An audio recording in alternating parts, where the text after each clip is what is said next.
যতদূর সম্ভব ব্যঞ্জন অর্থ রান্না করা তরকারি বা খাবারের পদ, আর অষ্ট মানে হচ্ছে ৮।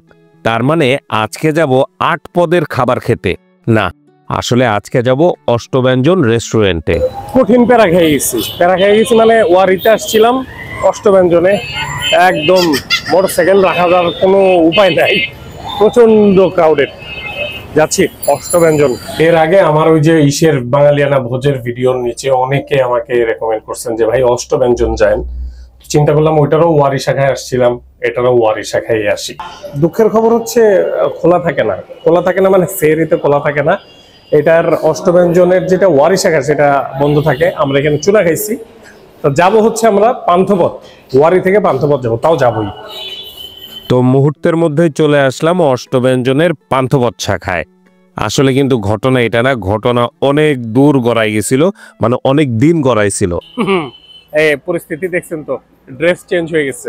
ড্রেস চেঞ্জ হওয়ার কারণ হচ্ছে আমি প্রায় 6 দিন পরে আসছি এই অষ্টব্যঞ্জনে আর কি।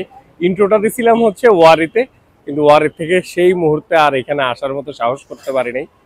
তো 6 দিন পরে আসছি এই অষ্টব্যঞ্জন এদের পান্থপথ শাখায়। তো এদের পান্থপথের এই শাখাটা হচ্ছে দোতলায়। একটা জিনিস আমি বুঝি না, আমার কাছে মনে হয় যে খাবার আমি খাবো আলোতে, মানে একদম উজ্জ্বল আলোর মধ্যে আমি আমার খাবার খাবো, খেতে ভালো লাগবে, কারণ খাবারটা দেখতে ভালো লাগবে। কিন্তু আজকাল মানুষজন কেন জানি একটু অন্ধকারে অন্ধকারে খেতে ভালোবাসে। ভিতরের পরিবেশটা না কেমন জানি অন্ধকার, একটা আলাদা আলাদা কেমন জানি একটা ভাব আছে।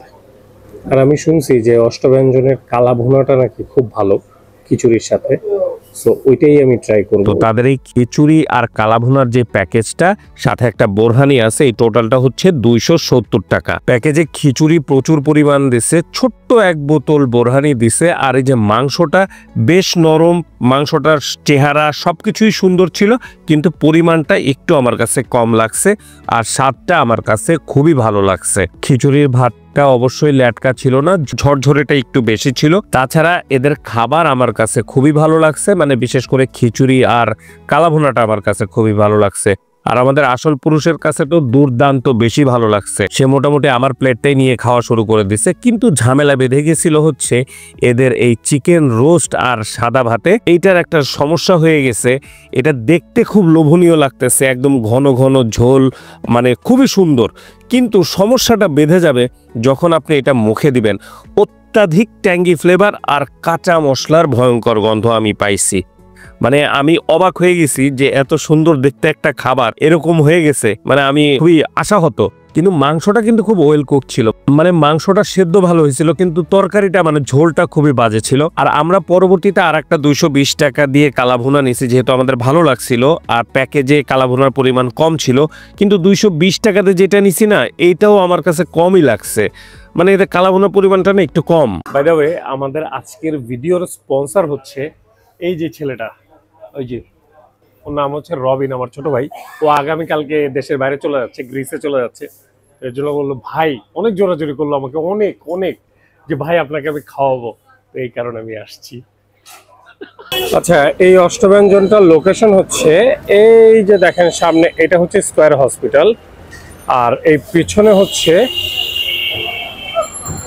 বিআরবি হসপিটাল, ওই সামনে, মানে বলতে গেলে আর কি স্কয়ার হসপিটালের ঠিক পাশেই হচ্ছে অষ্টব্যঞ্জন। তো খাওয়া শেষ, চলে যাচ্ছি। শর্টকাট রিভিউ হচ্ছে মুরগির মাংস একেবারেই ভালো লাগে নাই আমার কাছে, কালাভুনাটা খুবই ভালো লাগছে, বাট পরিমাণটা আমার কাছে মনে হয়েছে আর একটু বাড়ায় দেওয়াটা উচিত। এটা আমার ব্যক্তিগত মতামত। বাদ বাকিটা অবশ্যই আপনারা আসবেন, নিজেরা খাবেন, তারপরে আমাকে আপনারা কমেন্টে জানান যে আমি খেয়ে আসছি কেমন লাগছে। তাহলে আজকে আসি, ভালো থাকবেন, সুস্থ থাকবেন। ভিডিওটা লাইক করে দিয়েন, শেয়ার করে দিয়েন, মনে কিছু থাকলে অবশ্যই কমেন্ট করে দিয়েন, আর ফেসবুকে দেখে থাকলে ফলো, আর ইউটিউবে দেখে থাকলে সাবস্ক্রাইব করে দিয়েন।